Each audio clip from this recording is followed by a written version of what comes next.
T'ha passat mai que tornes a casa després de la feina i no tens ganes de fer res? El teu cervell ja no dona per més i et quedes estirada al sofà fent doomscrolling? Arribes a casa amb 1000 idees al cap, però després que no fas res, et quedes assegut al sofà. A mi això em passava molt. Jo, primer de tot, em presento, soc l'Anna, i durant 3 anys vaig estar treballant de 9 a 7. Arribava a casa després d'estar tot el dia fora, a més, si havia d'anar a Barcelona, tornava a casa a les 8:30 i no tenia ganes de fer res. I al final sentia que aquell dia no havia estat productiu. Perquè deixem-ho clar, ser productiva a la feina depèn de com no compta com a profit per tu. Si no és el teu propi projecte, és molt difícil sentir-se realitzat i tornar orgullós a casa. Almenys em sento jo així. Potser estic sola en el món. És veritat que sí que a la feina hi ha dies complicats, que estic orgullosa de com he enfrontat les coses, però després tornava a casa i si no feia res per mi, aquell dia no comptava. Però avui et vinc a proposar una estratègia diferent, aquella que utilitzava jo quan treballava de 9 a 19. I com vaig aconseguir per fi donar espai als meus hobbies i a la meva creativitat dins d'un món laboral ple de pantalles i correus.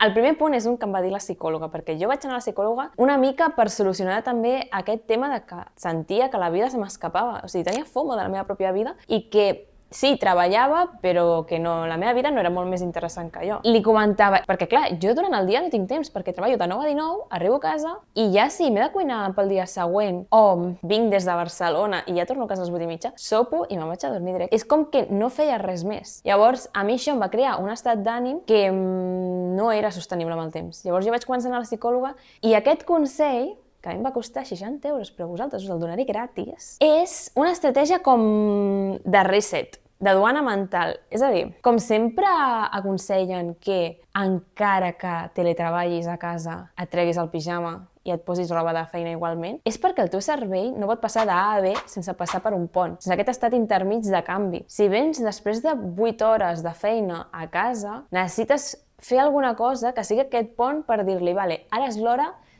de pausa, de crear, d'una cosa diferent. No estem ja en mood de feina. A mi el que m'ajudava era dutxar-me. És a dir, per mi dutxar-me és com treure'm tot l'estrès de fora, me'l trec de sobre.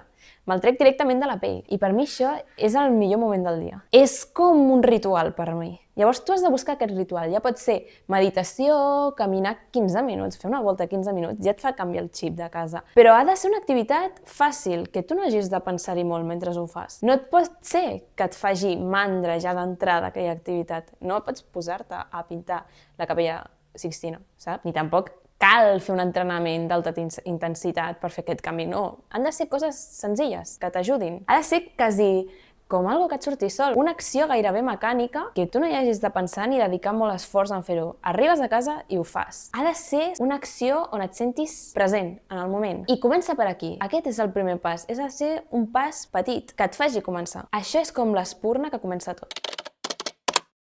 Després, una altra cosa que us pot ajudar, que a mi m'ha anat superbé, és crear com el teu menú de hobbies. És a dir, depenent de la teva energia i del teu mood, quines activitats vols o pots fer. Això sobretot ho has de fer un dia que tinguis molta energia, perquè si ja comencem cansades, aquest menú sortirà horrible, ja t'ho dic ja. Has de pensar que no totes les activitats utilitzes la mateixa energia. És a dir, moltes vegades fallem i acabem al sofà, jo crec, perquè ens posem unes expectatives massa altes i aquell dia no et ve de gust. Potser tens la regla i t'havies apuntat aquell dia entrenar. A veure, doncs no, perquè si és el primer dia de regla, doncs estàs fatal i no et ve de gust entrenar, però clar, si tu t'havies apuntat a entrenar, ja et poses aquesta obligació, després et sents malament perquè no ho has fet. En canvi, si tu tens un menú d'activitats, doncs vale, doncs m'ha vingut la regla, no puc entrenar, però puc fer estiraments, o però puc pintar un mandala, chill, sense molt estrès, sense pensar-hi molt. Llavors, fes el teu menú de hobbies. Per exemple, jo tinc, quan estic molt creativa i vull crear, doncs pinto. Quan, en canvi, tinc molta energia física, faig pilates. I en canvi, quan estic així una mica apàtica, que no tinc ganes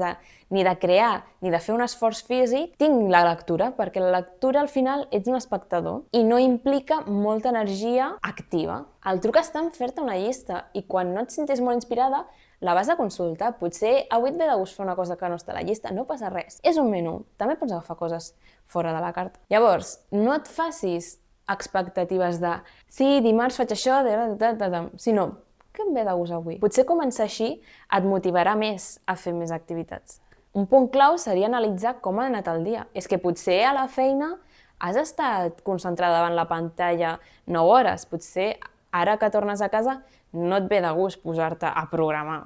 Per exemple, si estàs aprenent a programar, no sé. Fes-te tu ja el teu propi menú, jo us he donat algunes idees, però això és molt personal al final. Això es tracta de, amb el temps, reconèixer com estàs en el moment que fas les coses, és a dir, estar present i donar-te compte dels teus sentiments i de la teva energia, i amb el temps et vas adonant compte quines activitats necessiten quina energia i quina energia et permeten fer quines activitats. Tingues opcions per tot, tingues opcions per quan estiguis al 20% i per quan estiguis al 80%. I l'objectiu és això, que amb el temps entrenes i veus quina és l'activitat justa per al mood d'aquell dia.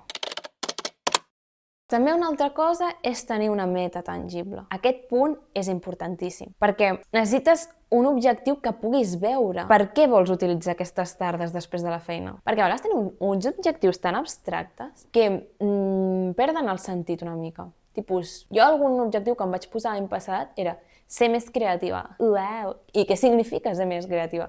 O sigui, què vols aconseguir amb ser més creativa? Posa't objectius que tu puguis quantificar. Per exemple, practicar anatomia al dibuix 2 cops per setmana. Ja és un objectiu tangible que pots fer check, no és ser creativa. O posar-me en forma. Què significa posar-me en forma? Per exemple, jo l'objectiu que em vaig posar aquest any era fer estiraments durant la setmana per arribar a tocar-me els pèls, perquè jo mai m'he arribat a tocar els pèls. O sigui, ni de petita, és a dir, la flexibilitat, l'elasticitat, el que sigui, ho tinc fatal. Aquest objectiu és molt més tangible que ser més flexible. No, jo vull fer estiraments cada setmana perquè em proposo tocar-me els peus. I queda molt malament dir això per internet. Ja m'enteneu. Què vols fer exactament? No diguis, avui faré esport, sinó avui faré aquell vídeo de 10 minuts a YouTube que em tinc guardat a la llista de mirar més tard i mai faig. Està molt bé tenir aquests objectius tan clars, però necessites una motivació. Per què és important per tu? Per exemple, per mi, ser més creativa i aprendre a dibuixar anatomia, per exemple, és important per mi perquè sempre he tingut com aquesta part creativa bloquejada per la feina, pels estudis, i mai he tingut com el temps i la dedicació per fer-ho. O per què vols començar a fer esport? Jo, per exemple, vull fer esport perquè quan tingui 80 anys estigui fortíssima i no m'hagi de caure a la dutxa o caure per les escales o el que sigui. Jo vull estar forta quan sigui gran. Llavors, connecta molt bé amb aquesta motivació, que és només teva, no ha de ser de ningú més. No has de complaure a ningú, només ha de ser important per tu mateixa.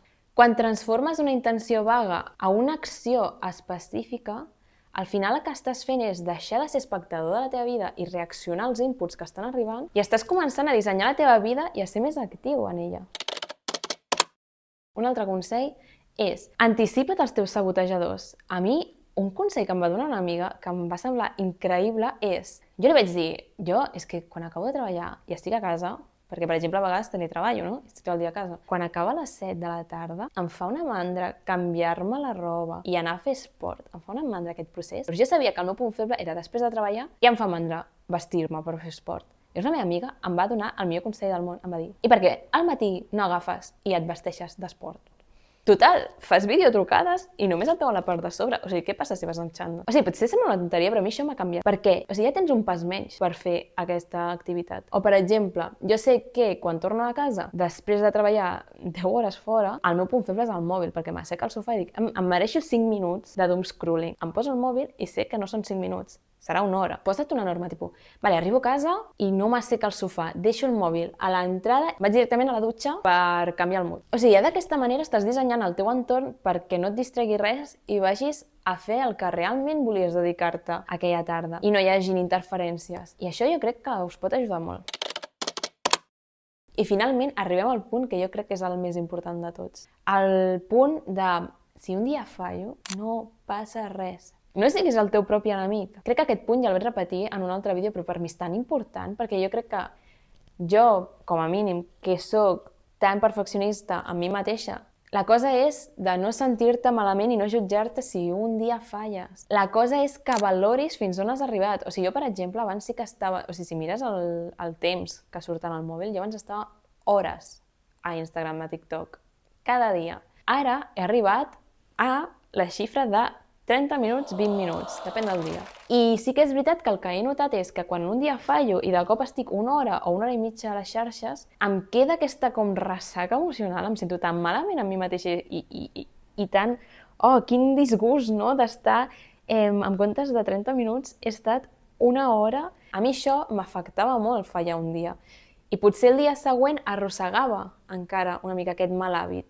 El més important és, quan caus, no jutjar-te i dir, vinga, tornem a on estàvem, perquè clar, però al final, com que els meus estàndards són més alts, em sento malament a mi mateixa. El que abans em semblava normal o una millora, ara em sembla un fracàs increïble. I clar, al final és que hem de valorar que estem millorant i que estem avançant, encara que el camí no sigui una línia recta cap amunt. És a dir, jo no milloraré així, sinó milloraré, cauré, però aquí no he de continuar caient, sinó he de caure i després dir, però tornaré millorant. No és una línia recta la millora i ho hem d'acceptar. I no hem de fer que una caiguda faci perdre tot l'esforç que portem fins ara. La constància no és fer-ho tot perfecte cada dia, sinó que és la capacitat de tornar a la teva rutina un cop i un altre després de cada entrebanc. Valora l'esforç que estàs fent i valora fins on has arribat. Recorda, no necessites més exigència, necessites un petit pas per on començar que sí puguis fer avui. Un pas que sigui petit, és igual, però que sigui teu, perquè el profit de la feina ja l'has donat durant el dia. Però les tardes, com a mínim, les tardes que siguin teves, no les deixis també al mòbil i a les pantalles. La tarda al final és l'únic que et pertany. Bueno, jo estic dient la tarda perquè estic acostumada a l'horari d'oficina, però aquell temps que no estàs a la feina és l'únic que et pertany, llavors no deixis que te l'emportin més pantalles. I bueno, aquí al final del vídeo, si t'has sentit identificada, deixa'm als comentaris la teva experiència, si vols subscriu-te, deixa'm like i tinc curiositat, quina és la vostra activitat de reset? Què és allò que us fa tornar a la Terra? I res, gràcies per veure aquest vídeo i ens veiem al pròxim. Adéu!